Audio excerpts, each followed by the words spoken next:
नमस्कार मित्रों, मैं Amit sir Jeevan Jyoti coaching class से आप लोगों के बीच लाइव हूं।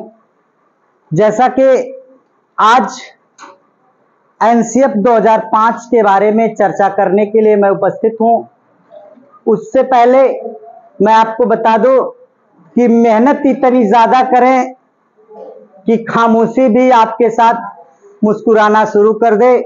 तो आइए हम लोग चर्चा करते हैं एनसीएफ 2005 के ऊपर। थोड़ा से उससे पहले हम लोग देखते हैं कि एनसीएफ 2005 से पहले कितने एनसीएफ बने थे। जैसे आप लोग जानते भी होंगे, थोड़ा सा जाने, अब तक भारत में एनसीएफ 2005 से पहले अगर बात की जाए तो कितने दस्तावेज बने थे। तो सबसे पहले आप जानते होंगे कितने बने थे, 1975। सबसे पहला हमारा एनसीएफ बनकर तैयार कब हुआ था, 1975 में। जब 1975 में बनकर तैयार हुआ, लेकिन उतना प्रभावी नहीं रहा। फिर उसके जस्ट बाद एक और आया 1988 में। 1988 भी आता है। 1988 के बाद आपकी बात आती है सन 2000 में। और लेकिन सन 2000 में ये तीसरा एनसीएफ, पहला एनसीएफ ये रहा, दूसरा ये होता और तीसरा ये। अगर आपसे अगर पूछूं तो अब तक कुल कितने एनसीएफ बन चुके हैं, चार। तीन जो आपके सामने दिख रहा है, एक आपका जो इंपॉर्टेंट है, जो हर पेपर में आपको यहां से एक क्वेश्चन मिलता है, 1 से 2, 2 से 3 क्वेश्चंस आपको मिलते हैं। थोड़ा से उस पर हम लोग चर्चा करेंगे। ये आप अगर देख ले तो इसके बाद हमारे पास आता है, देखिए, जो सबसे पहले एनसीएफ 2005 पे हम लोग चर्चा करेंगे। इस पे देखिए, अगर एनसीएफ 2005 की बात की जाए तो सबसे पहले एनसीएफ का फुल फॉर्म क्या होता है, यही एक क्वेश्चन आपसे बनेगा कि एनसीएफ का फुल फॉर्म क्या होता है। तो एनसीएफ का फुल फॉर्म आप जान लीजिए, नेशनल कैरिकुलम फ्रेमवर्क, अर्थात राष्ट्रीय पाठचर्या की रूपरेखा।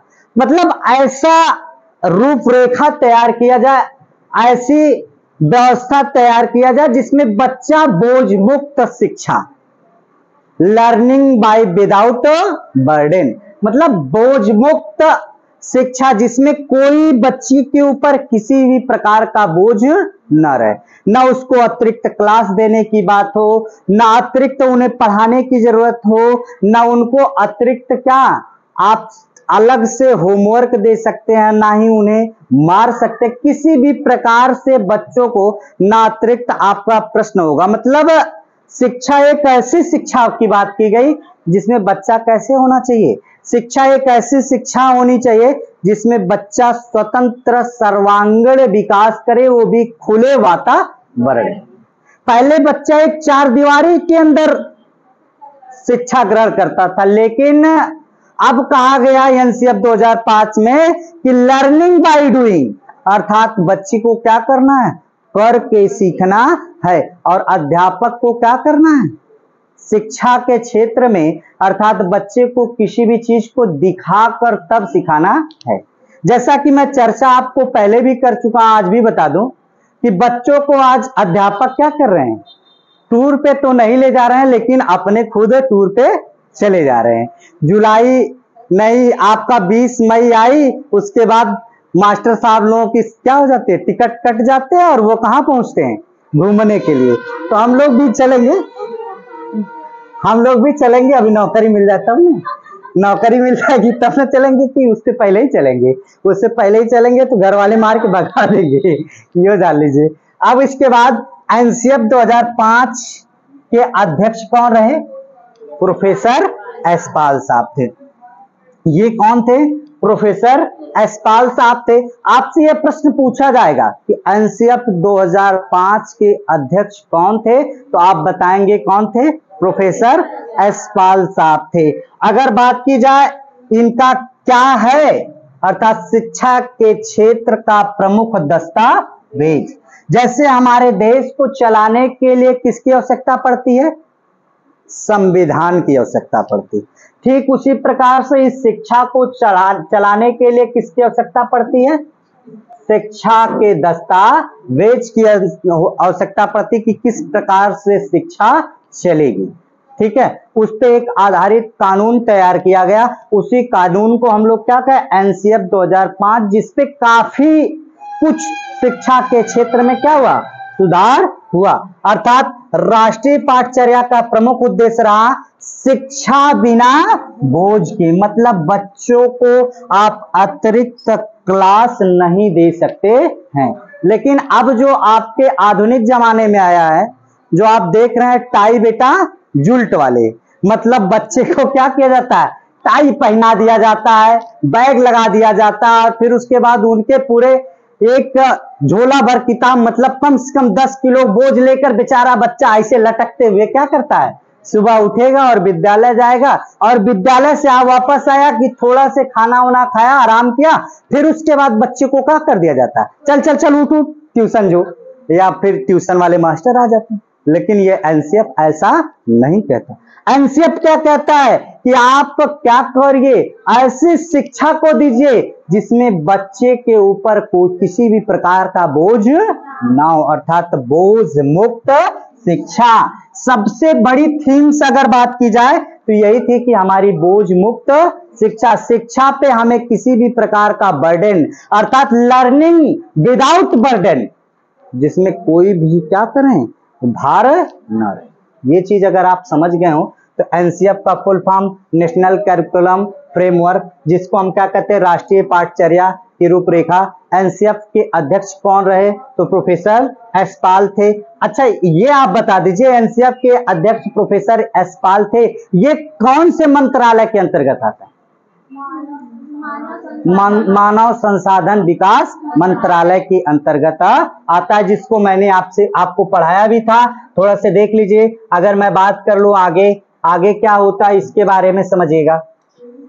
देखिए एनसीएफ की शुरुआत, आखिर इसका परिणाम क्या है कि एनसीएफ 2005 में आया, लेकिन यह डेट कब की है कि कब से इसके कितने सदस्य थे, तो आपको पता होगा कितने सदस्यों की टीम बनाई गई, 23 सदस्यों की टीम बनाई गई थी। उसमें कितनी समितियां बनाई गई थी, 21 समितियां बनाई गई थी। लेकिन आपको बात की जाए कि ये शुरुआत कब की गई, ये नहीं कि लाया गया झम से उठा के पटक दिया गया, कब आपको कि भैया ये शुरुआत नहीं, ये ला के रख दिया गया कि नहीं एनसीएफ 2005 डायरेक्ट में ला के रख दिया गया, नहीं, उससे पहले उस पर चर्चा होती है, समितियां बनती है, इसमें क्या कमियां हैं, क्या अच्छाइयां, उन सारे चीज पर चर्चा करने के बाद हम लोग आते हैं। तो सबसे पहले इसकी शुरुआत चर्चा पे कब हुई थी, तो आप जानते होंगे कि शुरुआत कब होती है इस पे चर्चा पे, तो एनसीएफ की शुरुआत 15, आपको बता दें 14-15 जुलाई 2004 की बैठक, जो आपकी 2004 की बैठक थी। अगर कोई आपसे पूछेगा, देखिए अभी तक ये क्वेश्चन नहीं पूछा गया है, लेकिन अगर टेट में बात करेगा या सुपर टेट में बात करेगा तो ये क्वेश्चन सब छप सकते हैं।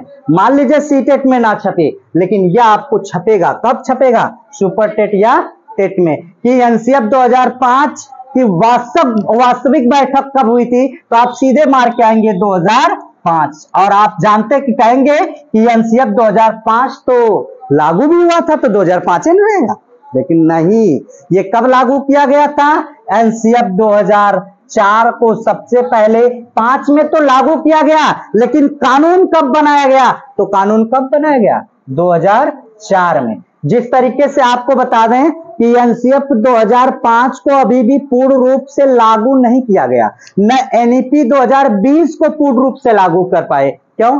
क्योंकि धीरे धीरे कोई चीज एकाएक नहीं लागू होती है, किसी भी चीज को धीरे धीरे किया जाता है, और सरकार ने धीरे धीरे प्रयास किया, जिसमें 2 से 3 साल तक कौन आ गया, कोरोना काल आ गया। जब कोरोना काल आया तो उसमें एनसीएफ बेचारा फंस गया, उसमें भी शिक्षा काफी बाधित रही, और बच्चे जो है 2 से 3 साल तक लगभग विद्यालय से दूर रहे, प्राइमरी के बच्चे, जिसमें एनसीएफ को लागू करना, एनईपी को लागू करना, न्यू एजुकेशन पॉलिसी को लागू करना, ये सारी की सारी चीजें आपके लिए थोड़ी सी समस्या का क्या बन गई, कारण बन गई। तो यानी कि अगर एनसीएफ 2005 की बात करें तो ये कब इसकी बैठक हुई थी, तो आप जान लीजिए इसकी बैठक 14 से 15 जुलाई 2004 को बैठक का परिणाम है, और इसको बच्चा को मैंने पहले ही बता दिया, आपको क्या करना है, बाहरी ज्ञान से जोड़ना। लेकिन क्या आधुनिक जमाने में हम लोग जोड़ पाते हैं? नहीं। क्यों? बच्चा पैदा ही नहीं हुआ, उसके साथ जुड़ जाता है कि ये डॉक्टर बनेगा, ये इंजीनियर बनेगा, ये मास्टर बनेगा। लोगों की आशाएं जुड़ जाती हैं, लेकिन उसके बच्चे से कभी नहीं पूछा जाता कि वो क्या करना चाहता है। तो हमें बच्चे से क्या करना चाहिए? पूछना चाहिए कि बच्चे का मन किसमें, क्या करना चाह रहा है बच्चा, उसके हिसाब से हमें क्या करना चाहिए? उसे शिक्षा देनी चाहिए। अगर बच्चा जो चाहेगा वह अगर उसको उस लेवल के हिसाब से ले जाया जाए तो शायद वह कुछ ज्यादा कर सकता है। अगर आप जानिए, सोचिए कि high school fail Sachin Tendulkar, अगर उसको उसके पिताजी कहते हैं कि एक IAS बन जाओ बेटा, तो बनते नहीं, वो एकदम घटिया वाला बनते। समझ रहा है कि नहीं? तो जो बच्चा कहता है उसी के हिसाब से हमें उसको क्या करना है? तैयार करना है। इसलिए बाहरी ज्ञान से जोड़कर उसे बताना है। जैसे आपको उस बच्चे को दे दिया गया कि भैया एक आयताकार वस्तु बताइए, तो आप किताबों में भी देखते हैं, छाप दिया जाता है इसमें कौन कौन सी आयताकार वस्तु है। तो वो आयताकार वस्तु में आपको माचिस की डिबिया दे दी जाएगी, ईंट दे दिया जाएगा, और भी तमाम चीजें ऐसी रहेंगी जो आयताकार होंगी। फिर उसमें जब बच्चा सीख जाएगा बेनीले के सिद्धांत में, मैंने बताया था आपको 2D फिगर और 3D, आपको त्रिभुज में भी मैंने चर्चा किया वीडियो में कि 2D और 3D। 2D क्या होता है? जिसमें लंबाई और चौड़ाई होती है, और 3D जिसमें लंबाई चौड़ाई ऊंचाई तीनों होती। तो फिलहाल इस बच्चे को हमें किससे जोड़ना चाहिए? बाहरी ज्ञान से जोड़ना चाहिए। फिलहाल ये अगर आप चीज जान चुके हैं तो आगे बढ़ते हैं। देखिए,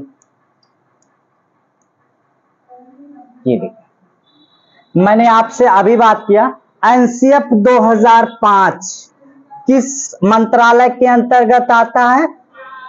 तो मानव संसाधन विकास मंत्रालय की पहल, जो आपका मानव विकास संसाधन मंत्रालय की पहल पर ही क्या किया गया? NCF के द्वारा, यहाँ पे NCERT पर आधारित क्या किया गया? NCERT द्वारा तैयार किया गया ये नवीनतम दस्तावेज है। आप कहेंगे कि अगर कोई पूछ ले कि आपसे कि किसकी पहल पर यह तैयार किया गया, तो मानव संसाधन विकास मंत्रालय के द्वारा। किसकी अध्यक्षता में तैयार किया गया? प्रोफेसर एस पाल की अध्यक्षता में तैयार किया गया। किस किताब के निबंध पर यह आधारित था? सभ्यता और प्रगति। किसका निबंध था वो? रविंद्रनाथ टैगोर का था। तो यहाँ पे बता दें, प्रोफेसर एस पाल की अध्यक्षता में इसे क्या किया गया? तैयार किया गया। अब उसमें इसकी थीम क्या थी? हर चीज की थीम होती है कि इसमें क्या करना है। इसकी थीम क्या थी? जो NCF की 2005 की क्या थी? Learning without burden. Learning means क्या करना है? सीखना है। विदाउट मीन्स बिना, बर्डन मीन्स भार के, अर्थात बिना बोझ के हमें शिक्षा को सीखना है। क्लियर है? इतनी चीजें क्लियर हो गई? अच्छा, अगर इतनी चीजें आपको क्लियर हो गई, अगर आपसे कोई प्रश्न पूछेगा तो इस प्रश्न में मुझे उम्मीद है कि आपको कुछ भी नहीं बचेगा। कल, आज मैं इस पूरी वीडियो को खत्म करूंगा, कल आपको बता दूं कि कल लाऊंगा NCF से रिलेटेड प्रश्न, कम से कम 50 क्वेश्चनों का कलेक्शन होगा। उसी 50 क्वेश्चनों पे हम लोग बहस करेंगे और उन्हीं को हल कराया जाएगा। तो फिलहाल चलिए, NCF 2005 बस जल्द ही लाइव भी चलेगी, घबराइए मत। कल या परसों से लाइव भी हम लोग आना शुरू कर देंगे। हाँ, जो लोग नहीं आएंगे कोचिंग पढ़ने, उन लोगों के लिए घर बैठ के पढ़े ना। क्या हुआ? हाँ, इसके बाद NEP की ही बात चलेगी। इसके बाद NEP को ही पढ़ाऊंगा, घबराइएगा मत। सारी इंपॉर्टेंट चीजें जितने इंपॉर्टेंट है सबके सबको पढ़ा के तब जाके मैं और भी मॉडल पेपर, लेकिन उससे रिलेटेड क्वेश्चन भी लाऊंगा कि कैसे क्वेश्चंस आपको पूछे जाते हैं और प्रीवियस ईयर में पूछे गए थे। राष्ट्रीय पाठचर्या रूपरेखा कि आपको देखिए, मैंने आपको अभी बताया है, राष्ट्रीय पाठचर्या रूपरेखा 2005 की बात हुई। NCF 2005 का प्रारंभ एक शिक्षा शास्त्री, अगर भारत में सबसे अच्छे शिक्षा शास्त्रियों में गिना जाता है तो किसको गिना जाता है? रविंद्रनाथ टैगोर के को। और रविंद्रनाथ टैगोर के द्वारा एक किताब थी जिसका नाम है सभ्यता की प्रगति, और यह किताब का था? निबंध था। क्या था? निबंध था। सभ्यता की प्रगति, ये निबंध को आधार मानकर क्या कर दिया गया, आधार मानकर किया गया था। अर्थात इसी के आधार पर सभ्यता, मतलब बच्चे के अंदर क्या होना चाहिए, शिक्षा के साथ साथ उसके अंदर संस्कार भी होना चाहिए। कभी कभी आप देखते होंगे कि हमारे बच्चे जो होते हैं, जब उनको केवल किताबी ज्ञान रहता है, बाहरी नॉलेज नहीं होता है, तो फिर गांव में जब कोई आता है उसके साथ कोई बड़ा आ गया तो चारपाई या कुर्सी छोड़कर ना उठना, या फिर उसके बाद क्या होता है, उसको चारपाई या कुर्सी छोड़कर ना उठना, या फिर आपको उसके साथ सम्मान ना करना, उसका पैर ना छूना। जैसे आप देखते हैं ना कि आज के जमाने में पैरवा यहीं से छू के चले जाते हैं अदा करते अपना फर्ज। तो ऐसे लोगों को क्या कहते हैं कि तब क्या करते हैं बड़े लोग, करे तो मास्टरवा कहाँ पढ़ौले है, ये कहते हैं कि तो मास्टरवा कहाँ पढ़ौले है। तो उसमें ये बताया गया कि अब एनसीएफ में कि 2005 एनसीएफ में कि आपके अंदर क्या होनी चाहिए, सभ्यता भी होनी चाहिए, और प्रगति उसके में कैसे सभ्यता के साथ आप अपने आप को उन्नति कर सकते हैं, इस चीज को आप देखते हैं। जैसे आप शादी में गए हैं, मान लीजिए आप पढ़े लिखे नहीं है, कम पढ़े लिखे हैं, और जितने पढ़े लिखे होते हैं ना पढ़े लिखे में, अब देखिए उसमें क्या होता है कि कोई आया पाउडर पोता है, और उसके बाद बार यहां तक लटकाया हुआ है, फिर उसके बाद जो है झुल्ला कट पैंट जींस का फटा हुआ है, और आगे बैग लटकाया हुआ है, तो उसको देखकर कैसा लोग फील करेंगे, कहेंगे बहुत संस्कारी बालक है। और आप लोगों में भी देखते होंगे कि पावर क्रीम पाउडर पूछ कर दूल्हा का भाई, दुल्हन की बहन जो होती है, भाई जो होता है बेचारा, वो लगातार टेंट वेंट सजाने में लगा रहता है, और इधर जो बहन वन होती है वो पावर क्रीम पाउडर लगा के एकदम लास्ट में खाली स्टेज पे चढ़ने के लिए रहती है, बस उसके अलावा और उनका कोई काम नहीं। अच्छा, जो लोग काम करते, देखिए दो तरीके के, नहीं मैं सबको नहीं कहता, लेकिन कुछ लोग ऐसे होते हैं। लेकिन पहली प्राथमिकता क्या है कि हमारे परिवार में अगर कोई आया हुआ है तो उसका हमें क्या करना, सम्मान करना, उसको पानी देना, समय से सब कुछ सारी व्यवस्थाओं को पूर्ति करना। नहीं तो लोग क्या करते हैं, शादी विवाह में जानते हैं तो ये लोग सबसे ज्यादा नाराज होते हैं। कौन कौन नाराज होते हैं, एक तो फुफ्फा जी और एक तो जीजा जी। ये दोनों लोगों से अगर आपको बता दो कि शादी विवाह में एक सुखद व्यवस्था करवानी है तो इन लोगों से बच के रही, नहीं तो ये मारो करवा देते हैं, ये जान लीजिए। संस्कृति और सभ्यता, जो हमारी सभ्यता होती है और उसमें क्या करना, आपको प्रगति करना, ये चीज थी हमारी रूपरेखा, यही थी। तो हमारे पास केवल और केवल क्या है, एक शिक्षा ही एक ऐसी चीज है जो हमारे अंदर क्या डालती है, संस्कार को डालती है कि किसके सामने कैसे बैठना है, कैसे उठना, किस तरीके से उन्नति करना है, प्रगति करना है, अपने जीवन को किस तरीके से एक सार्थक बनाना है। ठीक, यह सब हमको कौन से देता है, शिक्षा ही देती है। आगे जो जो चीजें ना आप लिखे हूं नोट कर लीजिएगा, नहीं तो फिर वीडियो तो आपके बीच आएगी ही आएगी। देखिए, राष्ट्रीय शैक्षिक अनुसंधान और प्रशिक्षण परिषद, अब आपकी बात आती है ना, बहुत लोग क्वेश्चन यही फंसता है। अभी मैं पढ़ा रहा था तो आप लोगों से मैं क्वेश्चन पूछा तो कुछ लोग ही बता पाए कि एनसीईआरटी का क्या फुल फॉर्म होता है।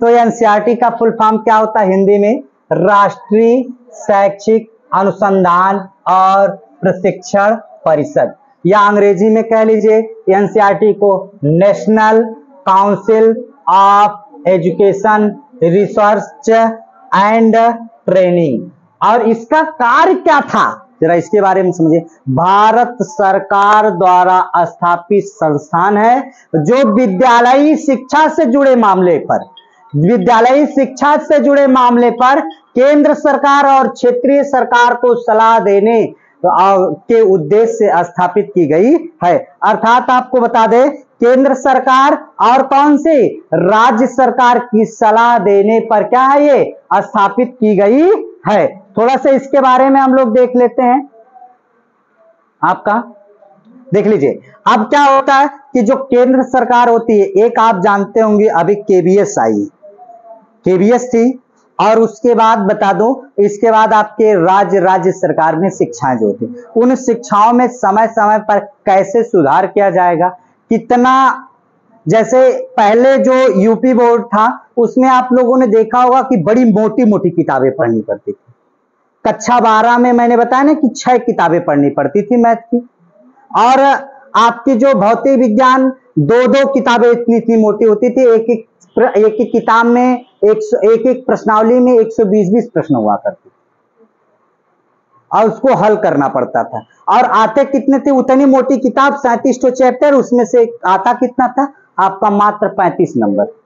अब एक 11 में पढ़ा हुआ बालक जाएगा, फिर 12 में पढ़ना, तो उसको बोझ से मुक्त करने के लिए उन्होंने कहा नहीं, अब हमारे पास किताबें पतली होंगी और फिर उसके बाद क्या होगा, उसमें सारे के सारे सिलेबस को काट छाट कर बहुत इंपॉर्टेंट ही जो इंपॉर्टेंट है उन्हीं को हमें लाया गया।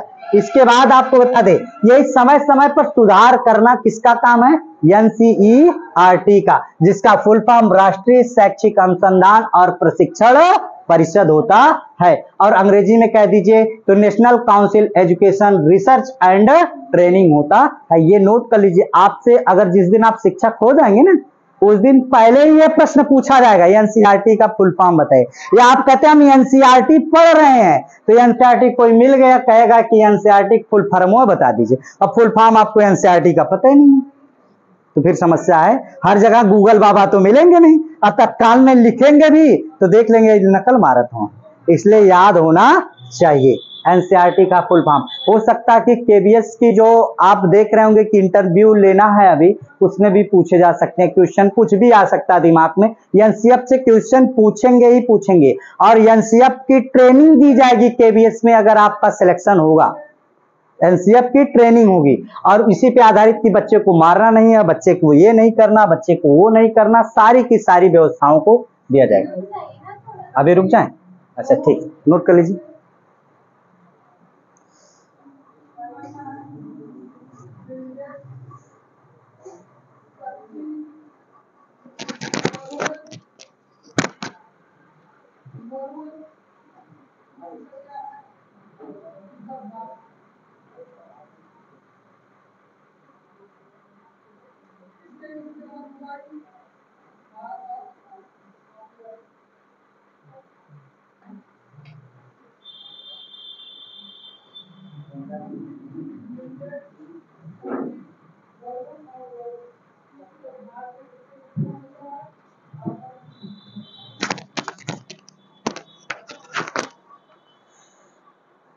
हो गया?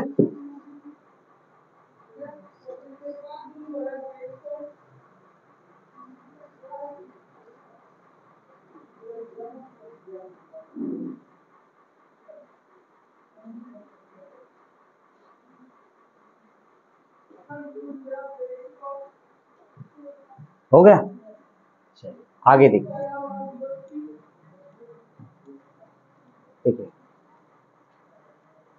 देखिए अब आपको मैं वही बात किया कि एनसीएफ 2005 का उद्देश्य बच्चों का क्या करना है? सर्वांगीण विकास, अर्थात बच्चे को क्या करना है? देखिए आज जो होता है, पहले कैसे बच्चे होते थे? बच्चे को हर चीज खेलने के लिए, करिकुलम करने के लिए बच्चे को स्वतंत्र छोड़ा जाता था, लेकिन आज बच्चा सुबह उठा नहीं कि उसको क्या करना है?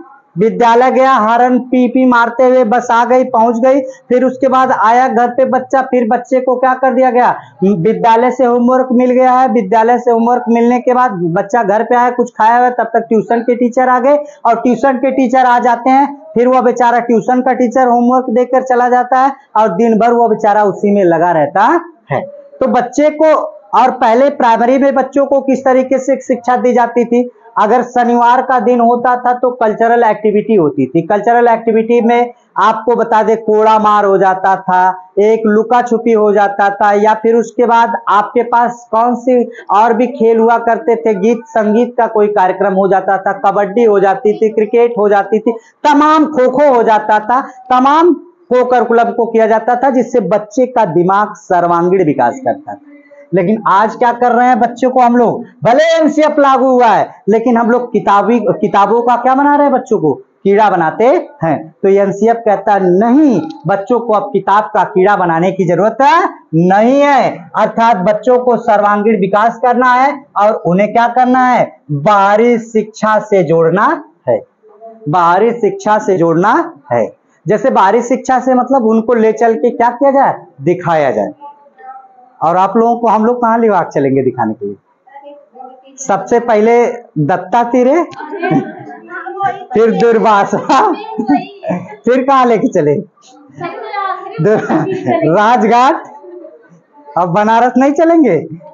हाँ, पहले जो वास्तव में जीवन की सत्यता उससे आपको रूबरू कराया जाएगा, उससे रूबरू कराया जाए कि जाके बच्चों को आप ईमानदारी से क्या करिएगा, पढ़ाइएगा। अगर नहीं पढ़ाएंगे तो देखिए दुनिया का सत्य यही है। तो इसलिए बच्चे को बाहरी ज्ञान से जोड़ना है। समझ रहे हैं कि नहीं? अब वही जीवन की वास्तविकता तो वही। आप देखिए एनसीएफ 2005 की बात करूं, बालक का मूल्यांकन के लिए सतत, बालक का मूल्यांकन सतत मतलब रोज डेली पढ़ाइए, रोज डेली खड़ा करके बच्चे को पूछ लीजिए, देख लीजिए, उनसे मूल्यांकन रोज डेली कीजिए। ये नहीं कि समेटिव करेंगे, महीना के बाद टेस्ट लिया जाएगा, 6 महीना के बाद लिया जाएगा, साल भर के बाद लिया जाएगा, तो बच्चे के अंदर क्या होगा, पठार आ जाएगा, बच्चा भूल सकता। इसलिए जो पढ़ाइए तुरंत उसका वहीं पर क्या कर लीजिए, बच्चे से जवाब मांग लीजिए। अर्थात बच्चे को कैसा मूल्यांकन करना, हमें सतत मूल्यांकन करना होता है। और व्यापक हो, व्यापक का मतलब अच्छी तरीके से। इसीलिए आपको बताया गया होगा कि कितने बच्चों पर प्राइमरी में रखा जाता है एक शिक्षक, 30 बच्चों पर एक प्राइमरी में शिक्षक रखा जाता है। और प्राइवेट में क्या किया जाता है, ठूस दिया जाता है। कितने बच्चों को, 100, 150, 200 जितना हो ठूस दावे में, उसी में भर दीजिए। लेकिन वास्तव में सरकार के मानक के अनुसार कितना, 30:1, यानी कि 30 बच्चे हैं तो उसमें कितने शिक्षक होने चाहिए, एक शिक्षक। और ये आपका किसकी बात हो रही है, 5th की। और जूनियर की बात हो जाए 6 से 8 तक, कितना होगा, 35 बच्चों को रखना होता है। अगर 35 बच्चों को रखना होता है जिसमें 35 बच्चों पर एक अध्यापक होना चाहिए, ये चीज आपका इंपॉर्टेंट होता है। अब आपको तभी हम लोग क्या कर पाएंगे, बच्चे को अच्छी तरीके से व्यापक मूल्यांकन कर सकते हैं। अब 150 बच्चे हैं, 35 मिनट की घंटी है। अब उनका 30 लोगों की कॉपी चेक करते करते तब तक तो घंटी खत्म हो गई। सप्ताह में 3 दिन एक बार कॉपी चेक करने में खत्म हो जाएगी, तो बच्चों को पढ़ाएंगे क्या आप? इसीलिए क्या किया जाता है, केवल 30 या 35 बच्चों का ही क्लास होता है। 30 बच्चे प्राइमरी तक होते हैं और जूनियर में कितने, 35 बच्चे। एनसीएफ 2005 में आपको बता दें, नवीन सोच, नई सोच को बच्चे के अंदर विकसित करना। कैसी सोच होनी चाहिए, नई सोच होनी चाहिए। उनके दिमाग में नई सोच को विकसित करना है कि आगे हम लोग कैसे बढ़ें। ये नहीं कि पुराने लोग जो पढ़े हैं उन्हीं को हमें पढ़ना है, बाबर कब पैदा हुए, हुमायूं कब पैदा हुए, नहीं, उनको बच्चे को तार्किक बनाना है, ऐसा एनसीएफ जोर देता है। और उनकी तर्क क्षमता को क्या करना है, विकसित करना है। रट्टा मारने पर नहीं, तर्क करने पर, कि तर्क करे बच्चा। फिर उसके बाद उनकी चिंतन आदि भी विकसित करना है। चिंतन, वह सोचे, ज्यादा से ज्यादा सोचे। अब सोचने का तरीका ये ना हो कि रात में हम सोए तो हे भगवान हमको 1 बोरा पैसा रोडे पे गिरल मिल जाए, तो ऐसी सोच नहीं देखनी है। अर्थात सपने वो देखिए जो आपको सोने न दे और आपको दिन रात मेहनत करनी पड़े। आपको बता दूं, आज यदि आप 6 घंटा पढ़ नहीं सकते तो आप 12 घंटा काम करने के लिए तैयार रहिए। चाहे वो लड़कियां हो, सुबह उठना, भोजन बनाना है, फिर बच्चों की टिफिन तैयार करनी है, फिर कपड़ा धोना है, फिर उसके बाद जो है और 2-4 हैं सास हैं तो उनकी कुछ 2-4 बातों को सुनना है, फिर उसके बाद 1-8 तो सीरियल देखना है, फिर शाम को वही काम करना है। और उस तरीके से शिक्षक हो जाएंगे। जिस दिन आपको 50,000, 55,000, 70,000 आना शुरू हो जाएगा, उस दिन एक नौकरानी रख दीजिए। आइए आप भी ठाट से 10 बजे जाइए, 8 बजे सो के उठिए, 10 बजे विद्यालय जाइए और उसके बाद आइए ठाट से। बीमार हो जाएंगे। मैं तो कह रहा हूं एक आराम की जिंदगी। तो आज आप 6 घंटा पढ़ लीजिए, आने वाले समय में 12 घंटा आपको ड्यूटी करने की जरूरत नहीं होगी। 10 बजे जाएंगे विद्यालय घूमते फिरते और 2 बजे 3 बजे तक आप चले आएंगे। 4 घंटा 5 घंटा की ड्यूटी करेंगे और पहली तारीख के खट से पैसा खाता में। कोरोना काल में आप देखे होंगे सबका पैसा बंद हो गया था, लेकिन शिक्षक का पैसा बंद नहीं हुआ था, लेकिन धरती पे शिक्षक से बड़ा कंजूस कोई होता नहीं। अरे तो ऐसा नहीं कि और अधिकारी नहीं पाते हैं, नहीं ऐसा तो नहीं कि कुल अधिकारी नहीं पाते, आप लोग वो भी तो पाते हैं। नहीं मैं नहीं करता। देखिए प्राइवेट वाले कर देते, प्राइवेट वाले जितने में रहते हैं ना, वो प्राइवेट वाले जितने में रहते हैं उतने वेल मेंटेन रहते हैं। और जो सरकारी हो जाता है ना, वो अपना गुणा कर लेता है, साल भर में मेरी इतनी तनख्वाह होगी, अब उतने में इतने मुझे खर्चा करे क्या, इतना बचा के रखना है। और फिर होम मिनिस्टर भी घरवा होती है ना, होम मिनिस्टर भी तो घरवा होती है, वो भी तो पूछती है आपसे कि इतना बचल। और तब तक गांव में घर में भी तो लोगों की आशाएं होती हैं, परिवार के लोगों की कि ए भैया तनी हमके, हर रिलेशन लोगों की आशाएं रहती है कितना दे दा। तो कहने का मतलब ये है, बच्चे के अंदर क्या करना है, नवीन सोच, तार्किक चिंतन और विकसित करना है, तभी बच्चा क्या कर सकता है, सर्वांगीण विकास कर सकता है। लेकिन एक चीज बता दूं कि अगर बच्चा है, किसी का भी बच्चा, आप अगर शिक्षक बन गए हैं तो पूरी ईमानदारी से पढ़ाइएगा, ये नहीं कि बेईमानी करना शुरू करेंगे। यदि आप बेईमानी करेंगे तो इस पृथ्वी पर यही स्वर्ग और यही नर्क है। आपको बता दूं, अगर बेईमानी के साथ पढ़ेंगे तो आपका बच्चा नालायक निकलेगा confirm.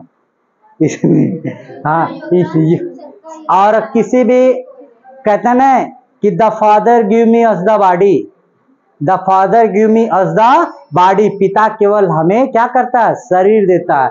The teacher give way to the salvation, लेकिन एक अध्यापक क्या होता है, वो पूरे जिंदगी की राह तय करता है। So the teacher great them father, एक अध्यापक से भी, पिता से भी महान होता है कौन, अध्यापक। तो इसलिए अध्यापक इतने सबसे प्राणियों में सबसे सर्वश्रेष्ठ माता पिता, और उसमें भी सबसे सर्वश्रेष्ठ कौन है, आपकी अध्यापक। माता पिता को भी छोड़कर अगर अध्यापक के शरण में जाता है बच्चा, तो आपका पूरा पूरा फर्ज है कि बच्चे के अंदर कैसी नवीन सोच, तार्किक क्षमता, चिंतन विकसित करना जरूरी।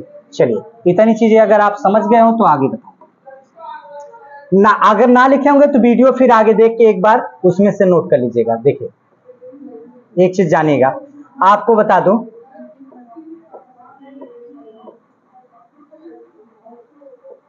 देखिए 3 छूट गया क्या, अच्छा 2 पॉइंट हो गई थी ना, तीसरी पॉइंट देखिए, इसका मुख्य उद्देश्य क्या, पाठ्य पुस्तक का, ये देखिए बड़ा ही इंपॉर्टेंट क्वेश्चन है। आप कहेंगे पाठ्य पुस्तक पर केंद्रित ना हो शिक्षा, नहीं कहते पाठ्य पुस्तक पर केंद्रित नहीं होनी चाहिए शिक्षा, किस पर केंद्रित होनी चाहिए, बाल केंद्रित होनी चाहिए। इना की मोट किताब दे दिया जाए बच्चे को पढ़ा जाए, नहीं, पाठ्य पुस्तक उस पर केंद्रित नहीं होनी चाहिए। किस पर होना चाहिए, आपको बता दे, शिक्षा कैसी होनी चाहिए, बच्चों पर आधारित होनी चाहिए। कक्षा कक्ष की गतिविधियों से जोड़ा जाए और उन्हें लचीला बनाया जाए, फ्लेक्सिबल बनाया जाए, मतलब लचीला हो। शिक्षा में ये नहीं कि आज मैं पढ़ा दिया हूं तो कल नहीं पढ़ाऊंगा, नहीं, आपके अंदर फ्लेक्सिबिलिटी हो। अगर बच्चों को समझ में नहीं आया आज तो क्या करना होगा, कल उसको बनाना होगा। देखिए लचीला शब्द बहुत पॉजिटिव है, लचीला शब्द पॉजिटिव है। और यहां पर आपको बता दें, पाठ्य पुस्तक शिक्षा पाठ्य पुस्तक पर केंद्रित ना हो, अर्थात यह भी देखिए आपको बता दूं, अगर पाठ्य पुस्तक पर केंद्रित हो जाएगी तो गलत कहेंगे, यह पाठ्य पुस्तक पर केंद्रित ना हो। यहां से एनसीएफ क्वेश्चन पूछेगा, ये मेरा दावा है, गारंटी। आप देखिए, राष्ट्रीय महत्व बिंदु को पाठ्यक्रम में शामिल किया जाए। जैसे राष्ट्रीय महत्वपूर्ण बिंदु जैसे कौन, जैसे हमारे देश के महान खिलाड़ियों को जोड़ा गया, सानिया मिर्जा को जोड़ दिया गया, सचिन तेंदुलकर को जोड़ दिया गया, फिर महान विभूतियों को जोड़ दिया गया, हमारे तमाम जो महान नेता हैं, बड़े बड़े लोग हैं, उनको भी जोड़ दिया गया कि अब बच्चों को इनको क्या करना है, पढ़ना है। समझ में आ रही बात की नहीं? तो इतनी चीजें, मतलब महान विभूतियां जो हमारे देश में नई नई चीजें हैं, लोग जो नया नया, अब नविंद्रा को जोड़ा गया है पढ़ने के लिए, जो नए नए लोग हैं उनको जोड़कर इनको क्या किया जाए, शिक्षा दी जाए। तो इतनी चीजें अगर आप क्लियर कर ले हो तो ये आपके इंपॉर्टेंट चीजें हैं। बाकी अब लेके चलता हूं आगे, देखिए सभ्यता की प्रगति। हाँ, एक चीज आपसे, ये प्रश्न आपके टेट या सुपर टेट में कंफर्म बनेगा, क्या बनेगा सुपरटेट में? देखिए आपको बता दें नोट, एनसीएफ 2005 की उन्नति रविन्द्रनाथ टैगोर के निबंध, अभी मैंने बताया था कि रविंद्रनाथ टैगोर के निबंध कौन से, सभ्यता की प्रगति से हुआ। लेकिन अगर इसको जोड़ा गया संविधान के किस अनुसूची में, तो किसवीं, आपको 8वीं अनुसूची। अब संविधान में कितनी भाषाएं कुल हैं? 22 भाषाएं। 22 भाषाओं में कितनी आपकी अनुसूचियां हैं? आपको पता होगा कि कितनी अनुसूचियां हैं आपके पास। आपके पास कितनी अनुसूचियां बताएंगे क्या? 12 अनुसूचियां। पहले कितनी हुआ करती थी? 8 थी, और फिर उसके बाद बढ़ाकर कितने कर दिया गया? 12 कर दिया गया। लेकिन इस 8वीं अनुसूची में कितनी भाषाओं को जोड़ा गया है? 22 भाषाओं में को जोड़ा गया है। और इसी के अंतर्गत किसको रख दिया गया है? आपको बता दिया जाए कि एनसीएफ 2005 की जितनी भी दस्तावेज है इसको किस अनुसूची से जोड़ दिया गया? संविधान के 8वीं अनुसूची से जोड़ा गया। आपसे पूछा जाएगा एक प्रश्न सुपरटेट में कि इसको किस अनुसूची से जोड़ा गया, तो 8वीं अनुसूची से जोड़ा गया। 8वीं अनुसूची में कितनी भाषाओं का वर्णन है? 22 भाषाओं का वर्णन है। अभी बताइए अनुसूचियां वर्तमान में कितनी है? तो 12 है। इस चीज को राकेश सर बहुत बढ़िया से आपको डीपली पढ़ा चुके होंगे, ठीक है। इस चीज को आप जान लीजिए, बस केवल इतना ही मेरा लक्ष्य था बताना कि यह कितने किस अनुसूची में जोड़ा गया, तो 8वीं अनुसूची में जोड़ा गया। ठीक, आगे देखता हूं। देखिए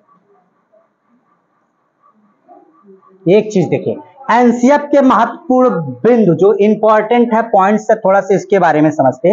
सबसे पहले विद्यार्थी जहां रटने की बात आ जाएगी वह नेगेटिव पॉइंट होगी आपकी। रटने की बात कर दिया शिक्षक में तो कौन सी पॉइंट हो जाएगी? नेगेटिव। अर्थात विद्यार्थी को रटने से क्या किया जाए? मुक्त कराया जाए, जिससे उनका चौमुखी विकास हो सके।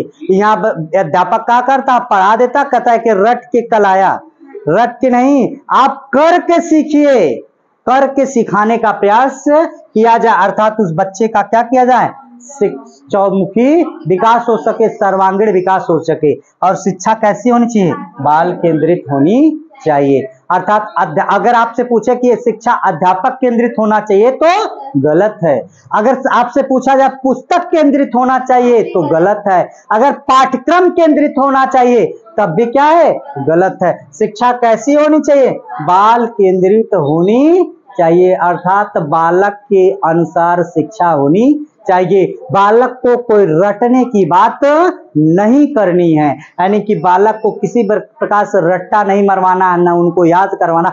जहां भी वो याद रटने की बात आ जाएगी वहां तुरंत नेगेटिव पॉइंट होगा, उसको तुरंत काट के आगे बढ़िएगा। बालक को क्या करना? रटना नहीं है। अर्थात शिक्षा कैसी होनी चाहिए? बाल केंद्रित होनी चाहिए, ना कि अध्यापक केंद्रित होनी चाहिए, ना कि पुस्तक केंद्रित होना चाहिए, ना कि पाठ्यक्रम केंद्रित होनी चाहिए। जितना लेक्चर बता रहा हूं दिमाग में नोट कर लीजिए। कल यही प्रश्न जब मैं लाऊंगा तो आपके सामने, तब देखता हूं आप क्या जवाब देते हैं। और जवाब नहीं दिए तो फिर पीटे जाओगे, ये हो जाएंगे। दंड नहीं देना है, लेकिन यहाँ एनसीएफ कहता नहीं, एनसीएफ को ताक में रखेंगे, वीडियो के सामने नहीं मारेंगे, उधर मारेंगे। ठीक है, देखिए। अच्छा, अरे वो माइक बंद कर दिया जाएगा ना, क्या करना है। चलिए, हाँ, आप सुनिए। बाहरी ज्ञान से जोड़ा जाए एनसीएफ। एनसीएफ जो होता है एनसीईआरटी ने दिया है राष्ट्रीय पाठचर्या रूपरेखा, जो कैसी होनी चाहिए। देखिए आपको ये चीज इंपॉर्टेंट है इसमें, कैसी होनी चाहिए? मातृभाषा में होना चाहिए। अर्थात हमारी मातृभाषा। बच्चा ही नहीं कि अंग्रेजी जानता है तो उसको अंग्रेजी में ही बताना है, उर्दू जानता है तो उर्दू ही में बताना है, संस्कृत जानता है तो संस्कृत में बताना है, और हमारे हिंदी लैंग्वेज में जानता है तो हिंदी में बताना है। यानी कि बच्चे को किस भाषा में बताना है? मातृभाषा में पढ़ाना है। सबसे पहला जोर इसी पे दिया गया कि बच्चे को किस पे पढ़ाना है? मातृभाषा में पढ़ाना है। अर्थात बच्चे को कैसी भाषा होनी चाहिए? मातृभाषा। मातृभाषा कैसी होती है? जो उसके क्षेत्रीय भी भाषा हो। इसीलिए आपको जूनियर में कहा गया कि एक अध्यापक कैसा होना चाहिए? मातृभाषा का भी अध्यापक रखा जाना चाहिए, और ना कि उसको जबरदस्ती अब उजार रहा है मराठी उसको पढ़ाने लगे तेलुगु, तो पढ़ पाएगा नहीं। हम लोगों को हिंदी की आवश्यकता है, हमारी मातृभाषा हिंदी। यहाँ हम आके उर्दू में पढ़ाना शुरू कर देंगे तो समझ में आएगा क्या? 0 बट्टा लुल्लो हो जाएंगे, समझ में है कि नहीं? हमको कुछ नहीं मिलने वाला। चलिए, तो हमारी शिक्षा कैसी होनी चाहिए? मातृभाषा में होना चाहिए, ठीक है। चलिए आगे देखिए।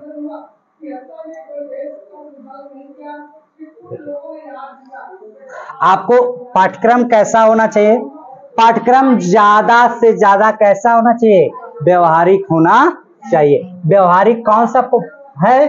पॉजिटिव पॉइंट, पॉजिटिव व्यवहारिक होना चाहिए।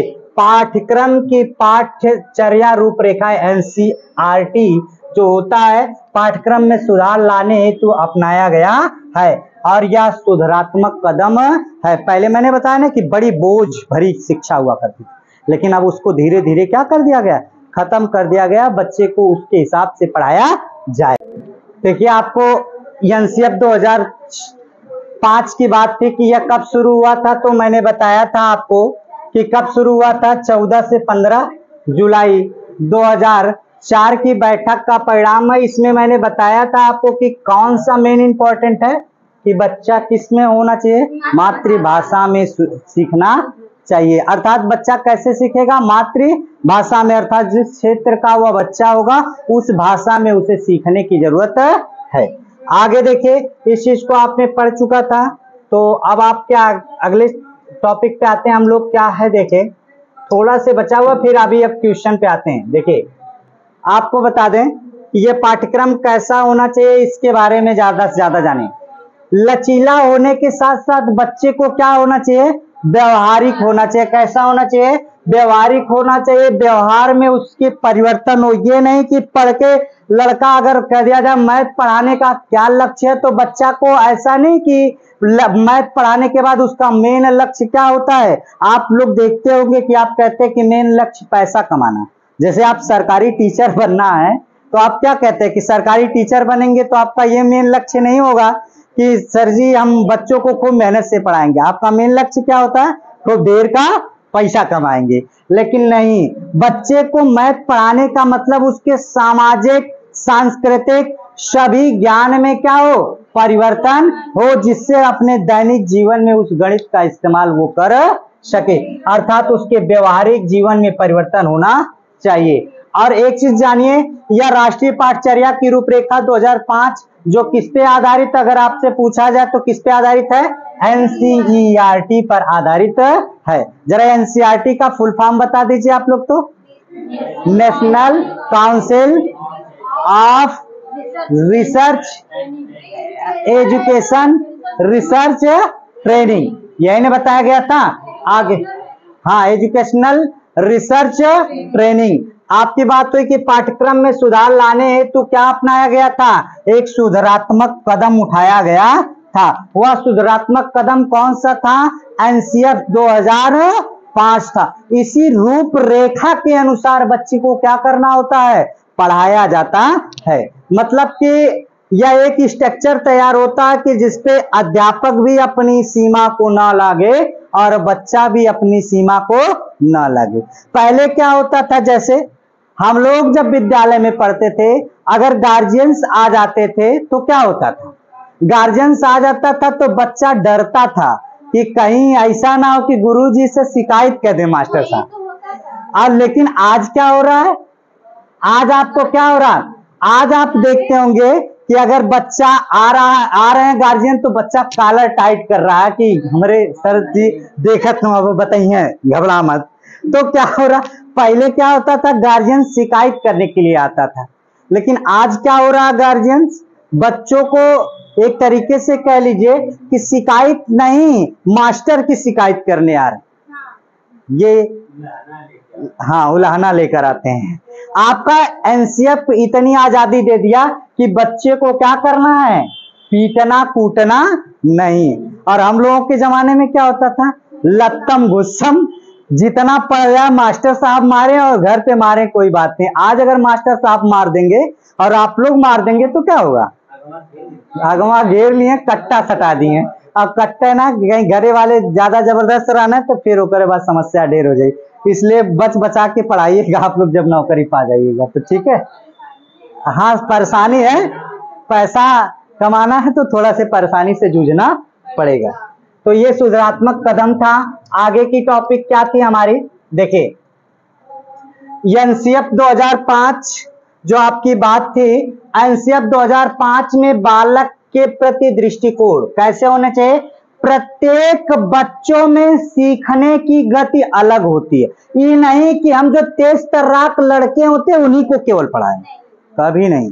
हमको सभी बच्चों को क्या करना है, एक साथ लेकर चलना। और वह कक्षा कैसी कक्षा कहलाती, समावेशी कक्षा कहलाती है, जिसमें ये विकलांग हो, मानसिक रूप से कमजोर हो, या फिर विशिष्ट बालक हो, तेज तर्राक, मतलब इतनी आपको कक्षा जो हो, आपकी कक्षा ऐसी बना देना है जिसकी वजह से पूरा बच्चे वहां के जितने हो सबको एक साथ लेकर चला जाए, जिससे उनको क्या किया जाए, सीखने में मदद मिले। अर्थात प्रत्येक बच्चों की गति अलग अलग होती है, नहीं कि हम तेज तर्राक बच्चों को या प्रतिभाशाली बालक को ही केवल सुधारेंगे। क्या करेंगे, आपको तेज तर्राक बालक ही नहीं, आपको हर बालक को सुधारने की जरूरत है। ये जो करिकुलम होता है अलग अलग होना चाहिए। जैसे जैसे ये नहीं कि तेज तर्राक है तो बहुत लेवल हाई करके पढ़ाए, नहीं, आप जीरो से ले जाइए उसको। जो थोड़ा से तेज तर्राक होगा उसको समस्या हो गई कि सर जी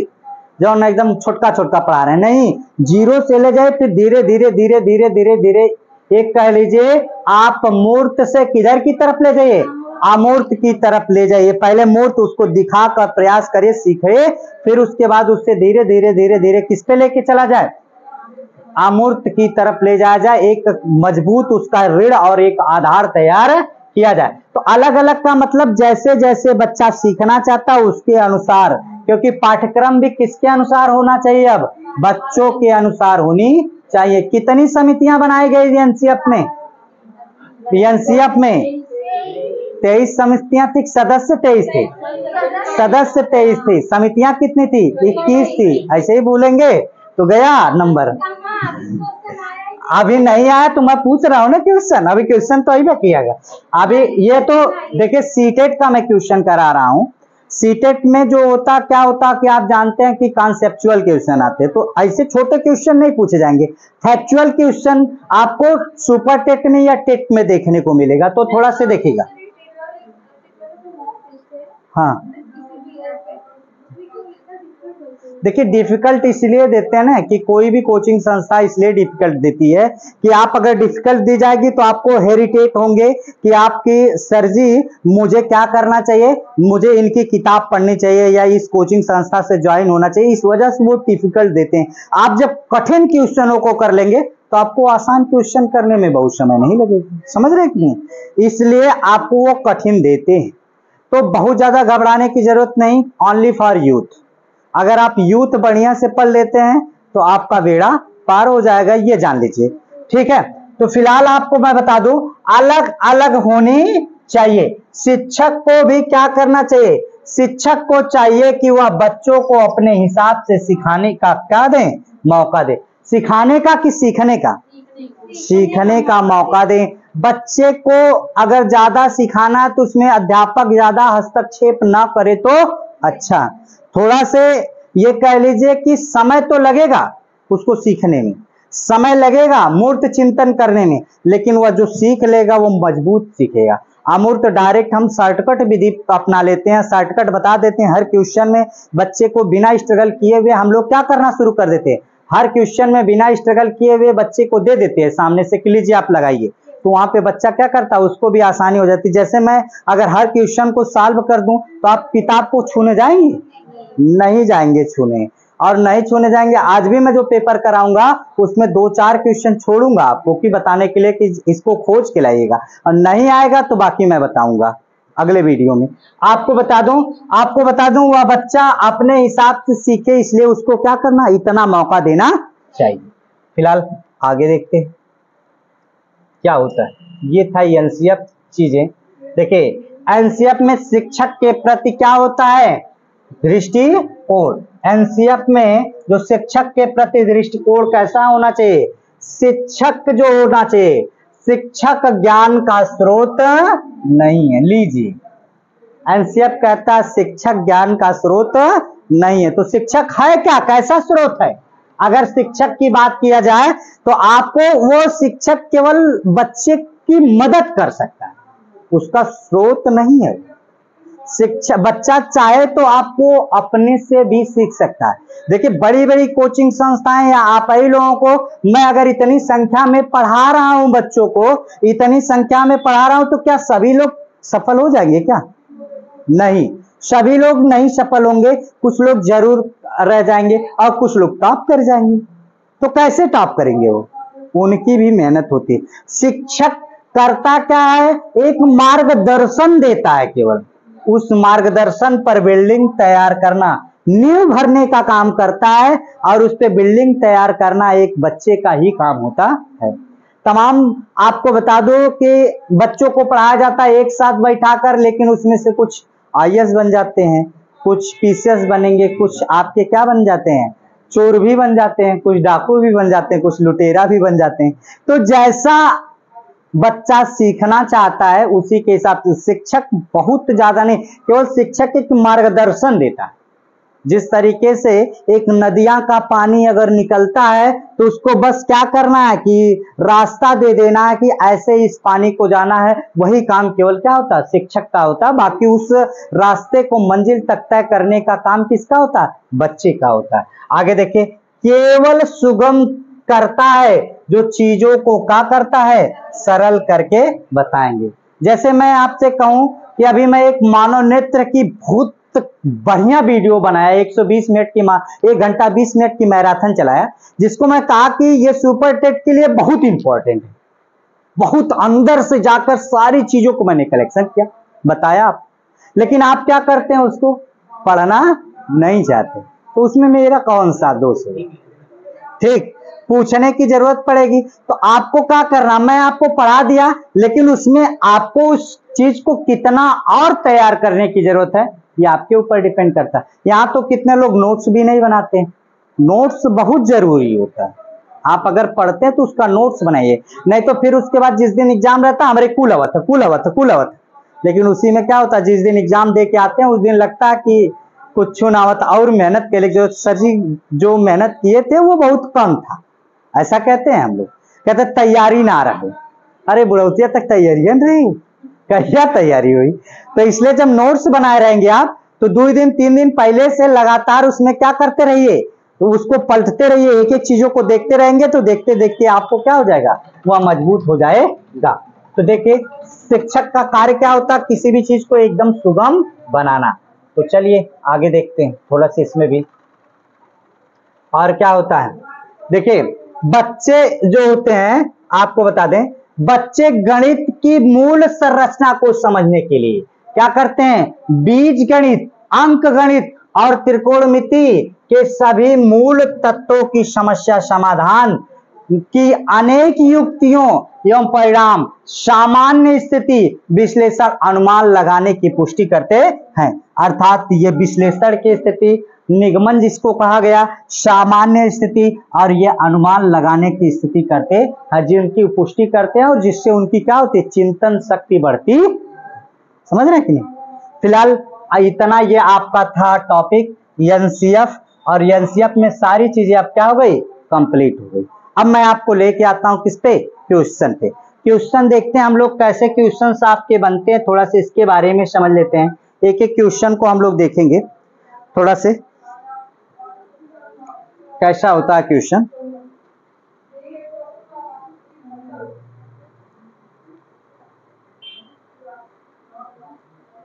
चलिए आज का क्वेश्चन पहला इस प्रकार है।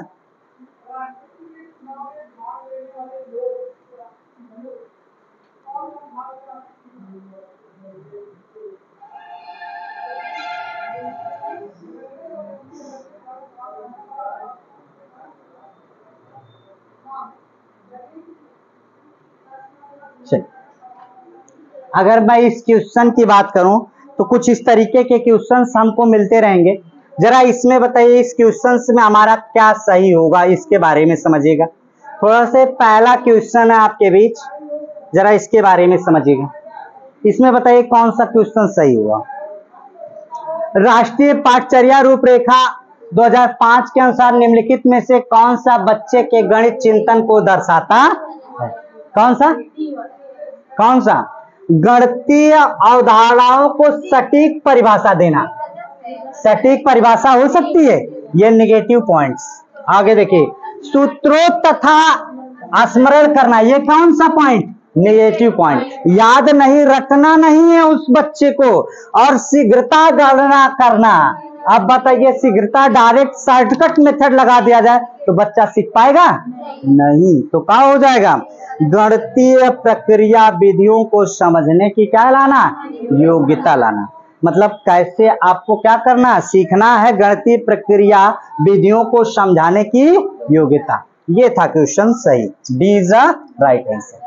चलिए अगला देखते हैं। ये बताइए इसमें कौन सा सही होगा, इसमें बता दीजिए कौन सा सही होगा, थोड़ा सा इसके बारे में समझिए। चलिए इसको बता दीजिए कौन सा सही होगा, बताइए इसमें, बताइए इसमें।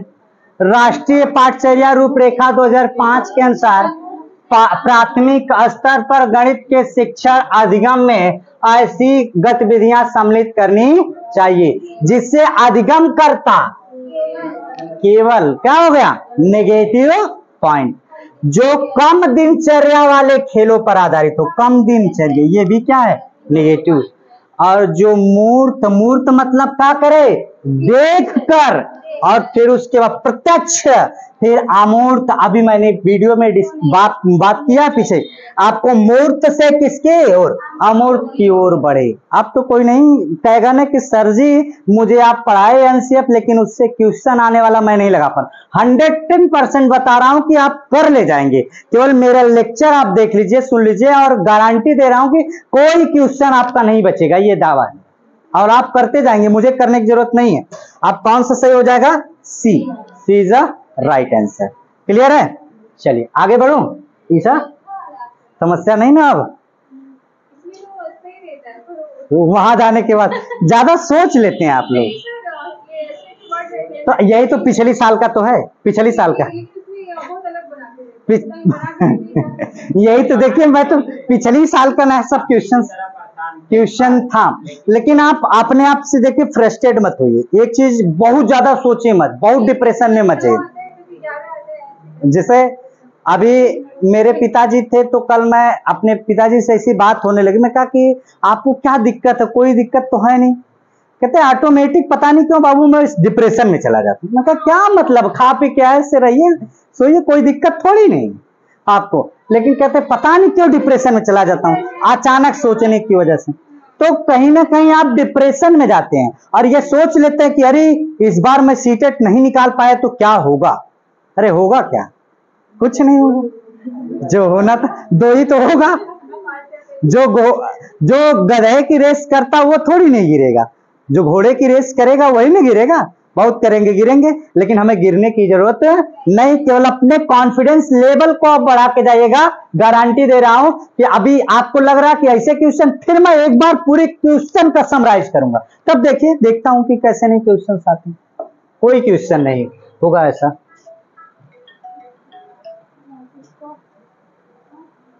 रुक जाइए थोड़ा से, कोई दिक्कत नहीं।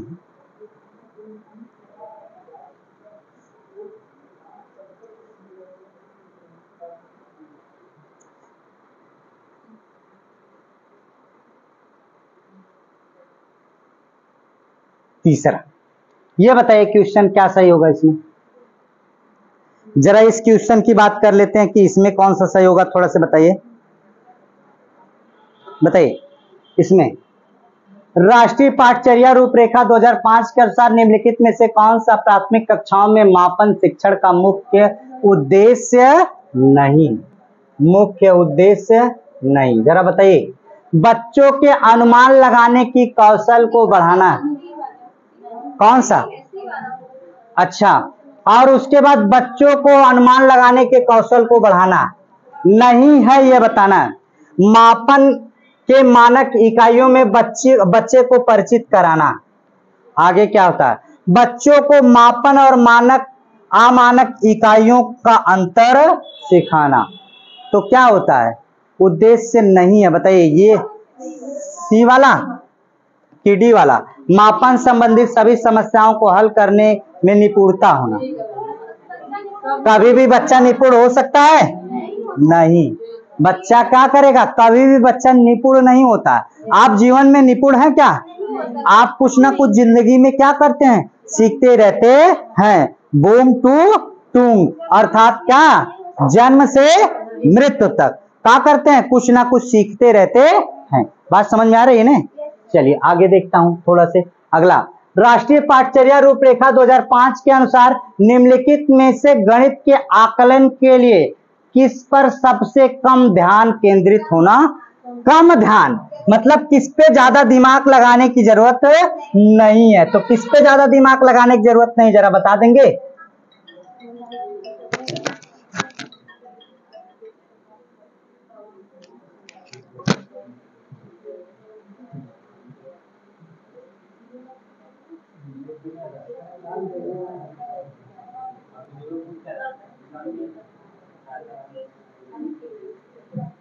कौन सा सही होगा, जरा बताइए। इसमें कैसे होने चाहिए, थोड़ा से ध्यान दे दीजिए। राष्ट्रीय पाठचर्या रूपरेखा 2005 के अनुसार निम्नलिखित में से गणितीय आकलन किस पर सबसे कम ध्यान देना चाहिए? अर्थात विद्यार्थी की अवधारणा की समझ पर। इस पे तो ध्यान देना ही देना है। समस्या को हल करने के लिए विद्यार्थी को प्रतिक्रियात्मक प्रवाह देना चाहिए। विद्यार्थी के अनुकेली विवेचना तर्कणा पर देना चाहिए। गणित के बारे में विद्यार्थी की मनोवृत्ति पर अर्थात किस पर नहीं देना चाहिए? गणित की मनोवृत्ति पर। अर्थात आपको बता दें, आपका डिस्पोजिशंस मतलब कि होपलेस होना, इस पर ध्यान देने की जरूरत नहीं। आगे देखते हैं। चलिए आगे देखिए, इस पे क्या होगा जरा इसके बारे में समझ लेते हैं थोड़ा से। इसमें बता दीजिए, राष्ट्रीय पाठचर्या रूपरेखा 2005 के अनुसार गणित के शिक्षण अधिगम का मुख्य व्यवस्थागत संस्थाओं में से एक है जो कोष्ठीकरण कंपार्टमेंटलाइजेशन। यह क्या दर्शाता है, जानते हैं क्या दर्शाता है? जैसे अगर प्राइमरी का शिक्षक होगा और एक इंटर कॉलेज या जूनियर का शिक्षक होगा, हाई स्कूल का शिक्षक होगा, तो प्राइमरी के शिक्षक को हमेशा किस भाव से देखता है? हीन भावना से देखता है। और इस वजह से प्राइमरी का शिक्षक जूनियर के शिक्षक को आपका इंटर के शिक्षक से क्या करना चाहेगा? दूर रहना चाहेगा, ज्यादा बात करना नहीं चाहेगा। इसीलिए प्राइमरी को अलग कर दिया जाता है, जूनियर को अलग कर दिया जाता है, और फिर उसके बाद आपका क्या होता है? हाई स्कूल और इंटर को अलग कर दिया जाता है, उनकी एक कैटेगराइजेशन कर दिया जाता है। तो वही आपको बता दें कि उनकी क्षमताओं योग्यताओं के आधार पर यहाँ एक ही कक्षा के विद्यार्थियों को विभिन्न खंडों सेक्शन में व्यवस्थित रूप से विभाजन कर देंगे। नई कक्षा को समावेशी कक्षा कैसे बनेगी तब? अच्छा, यहाँ पर प्राथमिक विद्यालय के हाई स्कूल के गणित के शिक्षक, अब क्या होता? प्राथमिक विद्यालय और हाई स्कूल के गणित के शिक्षक के मध्य बहुत कम व्यवहारिक संवाद होता है। मतलब उसमें आपको बता दें, व्यवस्थित संवाद की बात कर रही है, अर्थात व्यवहारिक संवाद व्यवस्थित बहुत कम होता है। तो यानी कि कौन सा सही हो जाएगा? आपको बता दें, व्यवस्थित व्यवहारिक संवाद बहुत कम होता है। इतनी बात समझ में आ गई? चलिए आगे बढ़ता हूं। अगर इस चीज को आप जान चुके होंगे तो थोड़ा सा इसको भी देख लेता हूं। अगला क्वेश्चन क्या होता? पीडीएफ बन नहीं पाया था, थोड़ा सा समस्या हुई। हमारा थोड़ा टेक्निकल डिपार्टमेंट जो है ना, विकलांग है। क्यों अभिषेक? सही है। चलिए देखिए,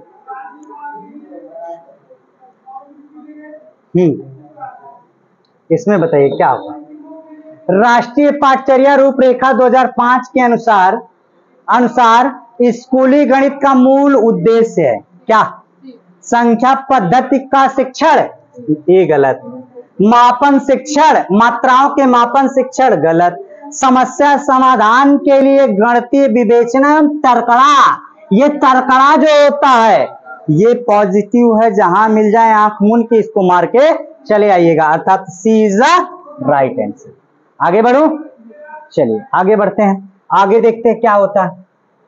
आपको कह रहा राष्ट्रीय पाठचर्या रूपरेखा 2005 के अनुसार स्कूली गणित की परिस्थितियों में होना चाहिए जहां बच्चे गणित का आनंद लेना सीख सके। यह सिद्धांत आधार वाक्य पर आधारित है। मतलब कौन से हो सकते हैं? बच्चे को पाठ्यपुस्तक की समस्याओं का हल करने में आनंद आना चाहिए। आनंद तो आना चाहिए लेकिन उसके जीवन में भी तो कुछ उपयोगी होना चाहिए। अब जैसे आप लोग पढ़ रहे हैं खाली आनंद लेते रह जाइए, हरदम रोज रोज कोचिंग पे आते रहिए, गुरुजी कुछ ना कुछ चुटकुला छोड़ते रहे हिंदी वाले सर जी, तो क्या होगा? आपका आनंद आता रहेगा, लेकिन उस आनंद का कुछ लक्ष्य तो होना चाहिए आपके दैनिक जीवन में। तो यहाँ पर क्या होगा? दूसरा, बच्चों को गणित की पहेलियों को हल करने में आनंद आना चाहिए। का रेखा गणित और बीज गणित बस साथ ही का, वो तो बदबू दे नहीं रही है। तो क्या होना चाहिए? गणित जीवन भर उपयोग और आनंद के दोनों लिया जा सकना चाहिए। यहाँ तो अगर गणित सामने आ जाए तो 440 डिग्री बुखार पकड़ लेता है, मतलब उसके उपयोग दैनिक जीवन में उपयोग होता। पहले आता था, अच्छा अब नहीं आता। और गलती से बता दूं कि अगर कोई कह देता कि गणित ना ले जगह कोनो दूसरा सब्जेक्ट ले क्या, तो गुरुजी कई मार्क भगा देता लोगन, चला यहाँ से निकला, आपकी जरूरत नहीं, हम गणित पढ़बे नहीं करेंगे, क्योंकि गणित आप लोगों को एकदम दूर दूर तक मामला रहता क्या कि सबसे घटिया विषय होती। लेकिन बता दूं अब जो है गणित में आप 28-30 नंबर करके आएंगे इस बार से, गारंटी है, देखिएगा। अच्छा इंग्लिश वाला चलिए ठीक है, अगला देखते हैं क्वेश्चन। ये देखिए, ये क्वेश्चन मैं आपको दे रहा हूं, ये क्वेश्चन आपके कमेंट बॉक्स में आपको छापना है। ये क्वेश्चन मैं आपको नहीं बताऊंगा, इस क्वेश्चन को आप देख लीजिए। किताब a handbook for the designing, mathematics laboratory in schools, NCERT 2005 के लेखक निम्नलिखित में से कौन है? इससे मैं आपको ये क्वेश्चन दे रहा हूं, ये आप बताएंगे। बीएस वर्मा, ए मुखर्जी, पीवाई ब्रायन या टीएंस। आपका क्या होगा? हुकुम सिंह, राम अवतार व बीपी सिंह, या फिर एस आर अग्रवाल या पी सिंह। इनको आपको बताना है, नहीं अंदाजे नहीं, एकदम एक्यूरेट कंठस्थ करके निकाल के खोज के लाना है। नहीं आएगा तो फिर मैं बताऊंगा, अंदाजे नहीं बताना आपको। चलिए अगला क्वेश्चन देखता हूं। क्वेश्चन रोक दें? अच्छा लिख लेंगे, लिख लीजिए। अच्छा लिखिए लिखिए लिखिए लिखिए, मैं दे रहा हूं, लिखिए इस क्वेश्चन को लिख लीजिए।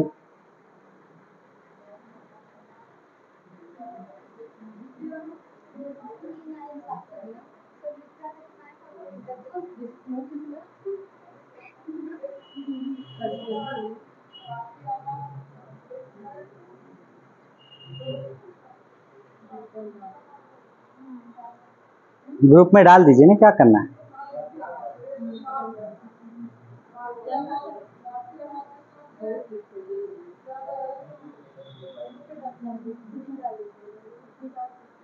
चलिए ग्रुप में डाल दीजिए, ग्रुप में डाल दीजिए फोटो खींच के।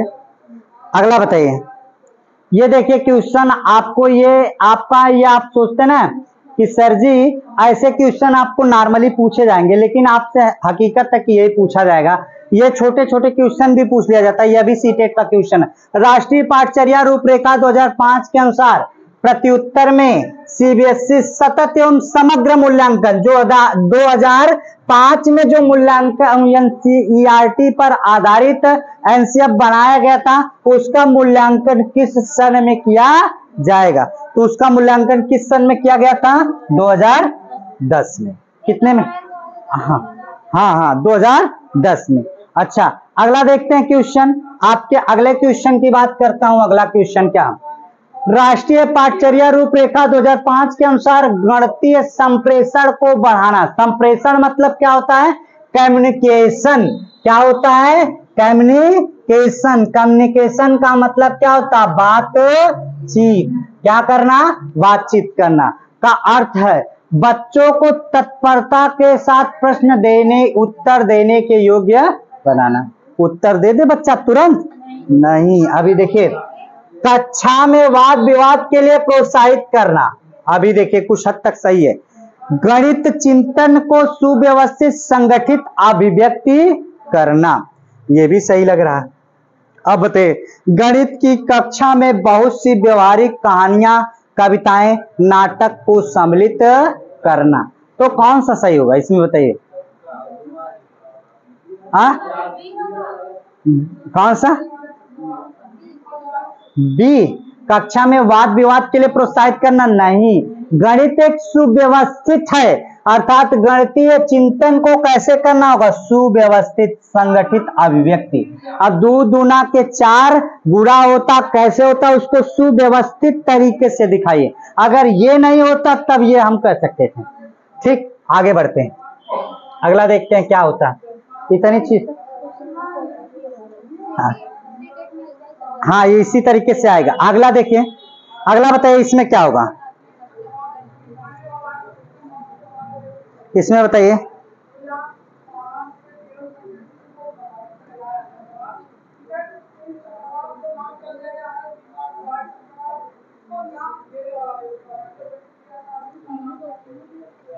तीनों में बता दीजिए, तीनों में बता दीजिए।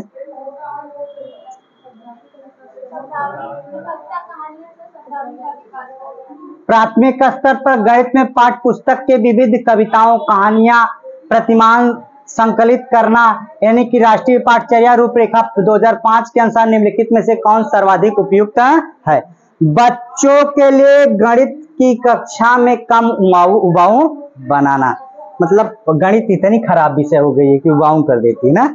अच्छा, बच्चों की शब्दावलियों को विकसित करना, अर्थात क्या होता है? बच्चों को शब्दावलियों को विकसित करना। अब गणित की कक्षा में कुछ फुर्सत का समय निकालना। देखिए आपको बता दूं, यह विकल्प एक कटा हुआ है। इस विकल्प में क्या होगा? वो अपने सामाजिक जीवन को जोड़कर गणित को क्या करना? सीखना। कहानियों का मतलब क्या होता है? आसपास के सामाजिक जीवन को, अर्थात तो सामाजिक जीवन को सामाजिक जीवन के साथ जीवन को जोड़कर क्या करना? जोड़कर गणित को सीखना। ये विकल्प एक था वो कट गया है, गणित को सीखना। तब क्या हो जाएगा? D is the right answer, इसमें कट गया है। बता दें, अगला क्वेश्चन देखते हैं हमारे पास क्या होता। हाँ, अगर नहीं होता तब हम आगे बढ़ते, लेकिन इसमें डी वाला विकल्प नहीं था। अगला बताइए, राष्ट्रीय पाठचर्या रूपरेखा 2005 के अनुसार निम्नलिखित में से कौन सी गणित की कक्षा का मुख्य लक्ष्य है? जरा बताइए इसमें क्या लक्ष्य हो सकता है? जरा बताइए इसमें क्या होगा? अधिगमकर्ता की संख्यात्मक कौशल को विकसित करना, और रेखात्मक और बीजगणित को नहीं विकसित करना है। आगे देखिए, देश में रोजगार योग्य वयस्कों का सृजन करना। गलत है, रोजगार नहीं होना चाहिए। जरूरी नहीं कि सभी लोग पढ़ के रोजगार ही पाएंगे। गणित कक्षा में प्रत्येक बच्चे को पाठ्य पुस्तक में दी गई समस्या को हल करने के लिए कहना, ये भी गलत है। बच्चे के विचार की प्रक्रियाओं का गणितीयकरण करना, कि वो जो सोचने का तरीका हो उसका क्या हो? गणितीयकरण तरीके से हो। 2-4 लाफा 2-4 मिनट में हाली जड़ दिया। मतलब गणितीयकरण तरीके से सोचने पर उसकी क्या हो? प्रतिक्रिया हो। ऐसी चीजें आपको क्या करना है? बच्चे के बीच में विकसित करना है। चलिए आगे देखते हैं अगला क्वेश्चन का। राष्ट्रीय पाठचर्या रूपरेखा 2005 के अनुसार क्या होता? प्राथमिक स्कूल की गणित होना चाहिए। कैसी होना चाहिए? स्मृति अभिमुख। स्मृति का मतलब रट के मेमोरी जो होती है। गणितीय अभिमुख, अर्थात एक्टिविटी अभिमुख, और फिर उसके बाद अभ्यास प्रैक्टिक अभिमुख, फिर मूल्यांकन ये इवैल्यूएशन। सी वाला अभ्यास पर होना चाहिए। एक्टिविटी देख रहे हैं, एक्टिविटी अर्थात वह क्या करना चाहिए, करके सीखना चाहिए, कुछ ना कुछ उसको करके सीखने की जरूरत है। कभी कभी अंग्रेजी ना समझ में आए, हिंदी ना समझ में आए तो अंग्रेजी पे भी आ जाया करिए। एक्टिविटी, यह एक्टिविटी जो होता है ये अर्थात गतिविधि के अभिमुख सीखना चाहिए। क्लियर है? चलिए आगे बढ़ता हूं, देखता हूं अगला क्वेश्चन क्या है, थोड़ा सा इसके बारे में समझिए। राष्ट्रीय पाठचर्या रूपरेखा 2005 के अनुसार गणितीकरण का तात्पर्य क्या होता है? गणितीय विचारों की व्याख्या करना या व्यक्त करना, पाठ्य पुस्तक के सभी प्रश्नों को हल करना, गणित के अच्छे ग्रेड प्राप्त करना, चीजों को गणितीय ढंग से देखने का कौशल। अब बताइए इसमें कौन सा सही होगा? जरा बताइए इसमें कौन सा सही होगा?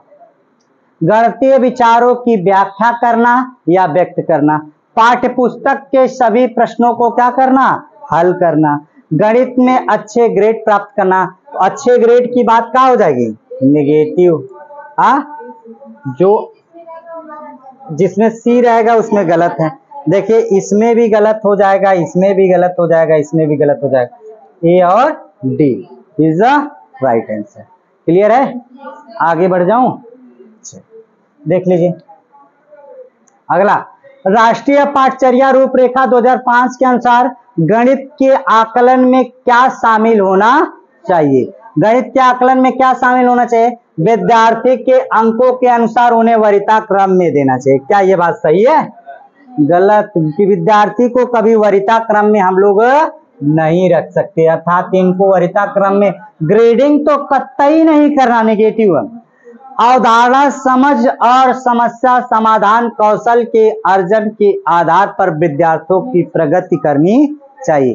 प्रतिक्रिया और सूत्र को ज्ञात करने का टेस्ट लेना चाहिए। Test is a negative point, B is a right answer. अब कुछ कॉन्फिडेंस लेवल बढ़ रहा है कि नींद आ रही?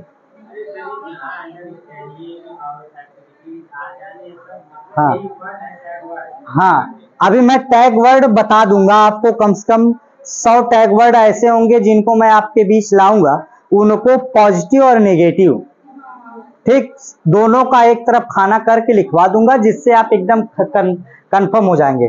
सूत्र को याद करना, रटना, ये सब कौन से है? नेगेटिव याद है। और समस्या समाधान करना, ये आपका कौन सा पॉजिटिव पॉइंट है। चलिए आगे बढ़े, देखते हैं आगे क्या। राष्ट्रीय पाठचर्या रूपरेखा 2005 के अनुसार प्राथमिक स्तर के गणित में सबसे कम महत्व देना चाहिए। सबसे कम महत्व देना चाहिए किसको? सटीकता को, अर्थात सबसे कम किसको महत्व देना चाहिए? सटीकता को। तार्किक, बच्चे के अंदर तार्किक चिंतन होता है, अर्थात तार्किक विवेचन पे महत्व देना चाहिए, ये पॉजिटिव है। फिर उसके बाद समस्या का समाधान करना चाहिए, ये भी पॉजिटिव है। फिर उसके बाद दृश्यीकरण, दृश्यीकरण बोले तो कौन सा लेवल है? कौन सा लेवल है वेनिले का? वेनिले का कौन सा लेवल है? ये लेवल 0 है। लेवल क्या है? 0। लेवल 0 जिसको हम दृश्यीकरण के नाम से जानते हैं, ठीक है। ये लेवल 0 की बात होगी, तो इसमें आपको देखने की बात, दृश्यीकरण जो लेवल 0 है, पहले सबसे पहले बच्चा को क्या किया जाता है? दिखाया जाता है, दिखाया जाता है। फिर दूसरे में क्या करता है? विश्लेषण कर पाता। तीसरे में क्या कर पाता? अनौपचारिक। फिर चौथे में क्या? औपचारिक। पांचवें में क्या? दृढ़ता या रिगर। ठीक, अब आपकी इसके बाद आपकी बात आती है, थोड़ा सा इसके बाद देख लीजिए। चलिए अब देखें, राष्ट्रीय पाठचर्या रूपरेखा 2005 के अनुसार के आधार पर पत्र के अनुसार कक्षाई प्रतिक्रियाओं, लोक कलन विधियों को समृद्ध करने की सराहना जिसके विकास की सहायता नहीं करेगी, वह है क्या है? नहीं करेगी। किसकी नहीं करेगी जरा बताइए? बच्चे के कौशल का विश्लेषण, बच्चे के गणितीय बोध, सांस्कृतिक का मूल्य, कलन विधि। कलन विधि का मतलब समझते हैं? बहुत बड़ी तरीके से, या मतलब बड़े बड़े थ्योरम को क्या करना, सॉल्व करना। बड़े बड़े थ्योरम को सिद्ध करना ही आपकी कौन सी विधि के अंतर्गत आता है? कलन विधि के अंतर्गत आता है। तो प्राइमरी के बच्चे को अगर हम बड़ा बड़ा क्वेश्चन दे दे सॉल्व करने के लिए, खूब सॉल्व करेगा? करेगा? नहीं करेगा। हाँ, तो छोड़ के कक्षा भाग जाएगा। आप आनंद मिलेगा। हाँ सही, आप लोग कुर्सी पे एक पैर एक कुर्सी पे, दूसरे पैर दूसरी कुर्सी पे रख के फर्स्ट क्लास सोएंगे, खर्राटा कुंभकर्ण की नींद मारेंगे। आनंद तो ही करेगा। लेकिन यो जान लीजिए, कहीं ऐसा ना हो कि 30:1 का अनुपात फाल्ट कर जाए आपके विद्यालय में, तो ऐसा उठा के फेंका जाएगा आपको कहीं ना जगह पे, आपका जो ट्रांसफर कर दिया जाएगा तो बड़ी समस्या आ जाएगी।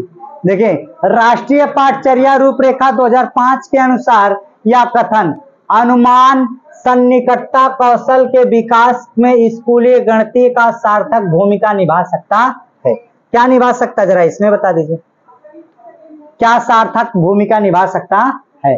थोड़ा बताइए जरा। सत्य नहीं है, क्योंकि गणित एक ऐसा विषय जिसमें सटीक उत्तर होना आवश्यक है। का एक सटीक सत्य नहीं है, ये नहीं पहले ही गलत आ गया। आगे देखिए, सत्य है, ये बात तो सही है, लेकिन क्योंकि विद्यार्थी के लिए कई सूत्र कलन विधियों को याद करना, लेकिन क्या नेगेटिव पॉइंट। सत्य है, यह बात है, क्योंकि यह प्रश्न को हल करने का समय बचाता है। समय कौन कहता बचाइए? समय बचाने की जरूरत नहीं है। आगे देखें, सत्य है क्योंकि यह कई वैज्ञानिक गणितीय प्रतिदिन की समस्याओं को हल करने का अनुपात और सन्निकटीकरण में निहित होता है। क्लियर है? कौन सा सही है? पहला नहीं सही है, D is the right answer. हाँ, हाई चीजें देखें, सत्य नहीं और सत्य तो है, तब थोड़ी सी गलती आपको चूक कर जाएगी, यही सावधानी आपको बरतना।